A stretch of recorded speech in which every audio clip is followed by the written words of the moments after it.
So I'm going to ask you a bit of a personal question of your experience growing up in Fort Smith, because a lot has changed over the years. Mm-hmm. So, what was your life like? What was it like growing up here? Um, Fort Smith was a safe place. It was fairly conservative growing up here. Um, there are a lot of things that, even when I was growing up, that I heard about, but that were no, like Garrison Avenue was a huge downtown draw at one time. But by the time I was old enough to really understand anything about it, that was Garrison Avenue was pretty dead. Mm-hmm. Everything moved to the mall, so that's where you went for, anything. I'm a child of the '70s and a teenager of the '80s, and so that was, we went to the mall for everything. Now I heard stories all my life about the grandness of Garrison, and I think it would have been something very cool to see. But that was before my time. The gentleman that brought you up here, Calvin, he remembers Garrison when it was Really? when everybody went there to shop and convene and eat and all of that. It was a very vibrant, thriving downtown area, and that happened across the U.S. During a certain time. A lot of downtowns kind of shut down as malls opened, or people moved further out from downtown, because you have this downtown because of the fort, because this is where the town first developed. So Yes. This is where your first businesses are. Your neighborhoods that are closest to here are your older neighborhoods, that kind of thing. But once Fort Smith began to expand and the mall was opened and some of the stuff downtown, moved. But just in general, growing up here, it was a very conservative place. And when I say that, I don't even mean that derogatory. It was just, we live in middle America. Yeah. And so sometimes, you would learn about things or see things, but it would happen elsewhere, and it would take, a year or more for it to kind of actually ever arrive, here. And that's still pretty true, honestly. But, not saying that things didn't happen or there wasn't crime or anything like that, but just in general, it was we went and did things and whatever. Didn't worry about, things happening. I'm not saying they didn't. And part of that is ignorance is bliss, I'm sure, because, I'm sure our parents knew and worried about things that we didn't. But, I actually went to Roland, so I didn't graduate from a high school in Fort Smith. And one thing I remember is that they looked down on you if you weren't at one of the local high schools. They tended to, the kids from North Side and South Side. So North Side and South Side were still schools back then? Mm-hmm. Yeah, those are the only two high schools, which now there's Future School, and that's it as far as in Fort Smith. But yeah, those were the two big high schools. And if it was just kind of the attitude. I think especially if you were from Oklahoma, which I was born here and grew up here, but I ended up over there a little bit later on. And that was a thing. Like, we didn't want to tell people that we were from Roland, because we knew that they would look down on us, kind of. So that was kind of thing. You cruised Grand. That was a thing you did as a teenager. There was, I think, like Calvin's era. Mm-hmm. I think they cruised Towson, and even sometimes they call it the Gut. I think some of Garrison. We didn't do that. We cruised out. Where Sonic is on Greenwood? Yes. So you kind of started there, but you went down and you turned onto Grand Avenue, and you cruised you just made these loops in cars, like, for hours and talked to your friends and that kind of thing. And I want to say it wasn't too long after I graduated, I think, that kind of stopped happening. Yeah. But fairly typical, at the time, typical upbringing of, on Sunday, all the stores closed on Sunday. Sundays, nothing was open. you didn't. I mean, Sundays were they call it. They had blue laws, which meant you couldn't sell certain things on Sundays. Yeah. And I think by the time I was in high school, like if you wanted to go to the mall, again, the mall, we were at the mall all the time. If you wanted to, mall didn't open on Sunday. I can remember when the stores began opening on Sunday. Like it was a big deal. Yeah, it was crazy. That you could go shopping on Sunday, or that you could go to these different places on Sunday, because nobody was open on Sunday. That was the day that everybody stayed home, and if you went to church, you went to church, or you know, went to visit friends or had lunch or whatever. But pretty much Sundays, town was shut down. You know. So there was a lot of really old cars out there. Like, how is like the evolution of cars? What they look like for you? For me, we had, no, this is, so in the 70s, we had an enormous station wagon, which I don't even know if you know what a station wagon is, but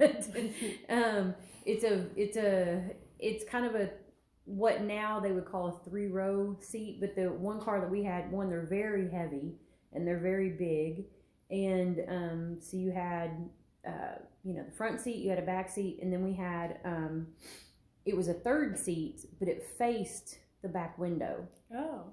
So if you were in the very back sitting out, you were, yeah. What one did you find?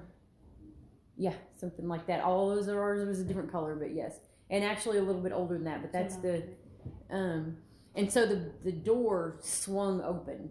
I mean, like, I'm talking, you know, I don't know how long it was, but it was a huge door. And it swung open and you could pile into the back, which is where they always stuck all the kids, you know. But, and then when I was old enough to drive, like, I was taught how to drive on a manual vehicle, which is a manual transmission, so what they call a stick. Yeah. And, nobody really had automatics then. Automatics were, one fairly new and probably in the upper price range, so people who it was a new thing and if they could afford it might have an automatic, but everybody I knew, it was just a stick. You learned how to drive on a stick. And that was, I can still drive a stick. Driving a stick's fun. But I mean, it just, the cars got smaller, I mean, we still had a kind of a station wagon even as I had grown up some more, but it was much smaller and lighter and than the one that we had as a kid. And and people just drove whatever, lots of trucks. I mean, especially being in this area, there was lots of trucks. My first car was a VW, which I thought was super cute. And, and it was, I went to school at a time when, especially like in my grade school, junior high years, all the guys had trucks and all the guys had gun racks in them and guns in their gun racks, and because a lot of them hunted or did whatever, and they stayed in the gun racks during school. I mean, there wasn't ever. So it was super normal to like walk around with a gun back then? No. Well, I mean, not that. That was just it. They didn't. I mean, they would have them in their truck, and it would be on the gun rack, but they were never used. No, I mean, they were only used. They had them in there because they went hunting, or like my brothers. Part of their job was they stomped spinach in the bottoms and baled hay and things like that, and you drove your truck to do those, and you ran into snakes and all kinds of stuff. So yeah, it was very normal to see that. Nobody worried about it or thought about it, and nobody ever had a gun out. It was just I don't know, I suppose the way they were taught, it was just a normal thing, and nobody thought much of it, but yeah, all the time. So the look would be very different, than Trans Ams. Those were the kids that were in high school then. I was a little bit too young for that, but that was the fancy thing to have then, was a Trans Am. Yeah. And eventually what was the other one? The Z71, I think. But what about like other technologies? Like, did you grow up in an age where computers were a normal thing in school, or just something that you had at home? Neither. Oh. Neither. So I was a sophomore in high school when I first saw a computer. Oh. And you know, they were offering courses on it. You could take a course, but we had to learn how to program in order to use the computer. Really? Yes. That was it was not this. It was not where you click on it. You had to run a program in order to use anything. And yeah, it was not easy, and it was still a very foreign concept. Definitely. Actually, for years I didn't even I mean, I graduated in 1987, so that's a while back now, but at the time people had them in their homes, but it was just a different setup. Like, I didn't use them for years because I didn't understand them. It was, you know, I didn't program well. It was, you know, if you have a math brain, you're probably really good at that. My brain is not a math brain. And it was kind of a whole different, the first time I actually used one, that like the internet was connected to it and you could click on something and it was just like, wow. It's crazy. What is this, you know? But no, we didn't have a computer at home really until, I don't think I had a computer at home until maybe my kids were born. We had an Atari. We did have an Atari, which was cool. Yeah. That was, you know, that was a very cool thing. And we had a really neat system. But I mean, you know, you still, other than that, it was, you know, your television had 3 stations and you had to get up and change it and, you know, that kind of thing. It must have been interesting to see how technology progressed over the years. Yeah, it is. I mean, we had VCRs. Those were fairly new. You know, we never had a beta machine. By the time we got anything, it was a VCR. Beta was clunky, and it's a different type tape and machine. But you know, but those were all new technology then. A VCR and you know, Atari systems, and so that all was happening like about the time I was in junior high. Interesting. And you know, so that was all a whole new world, you know. I can remember when we first got cell phones, you know what I mean? And they were so bizarre. I had a friend who had one, like he had one in his car, and it was back when it was in a bag, and it was, you know, like this whole setup, which was very cool, but, you know, nobody had them then. You didn't, you know, I mean, we used payphones, you know, I mean, if you went, I mean, that was part of it too, is it,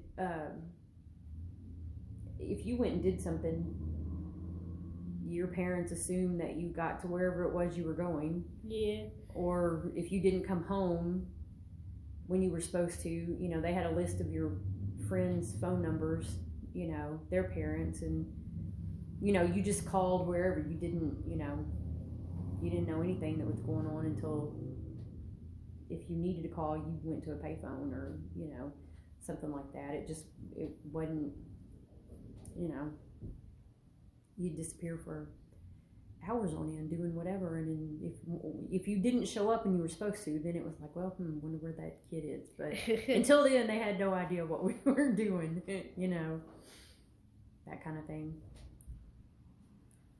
But the technology's been fun to see. Even, you know, it's kind of amazing knowing, and even at the museum, I sometimes come across stuff. I came across a what's it called, the overhead, I think is what they called it, where you had the transparencies. I don't know if you even know what that is, but it was a projector that your teacher would use, and they had what was called a transparency, and they could put this transparency on this screen essentially and write on it, and it would project onto a screen that they had in their room. Every once in a while somebody will still use one, but it was a different way to give lessons and whatnot. I've seen some of those. Yeah, you know.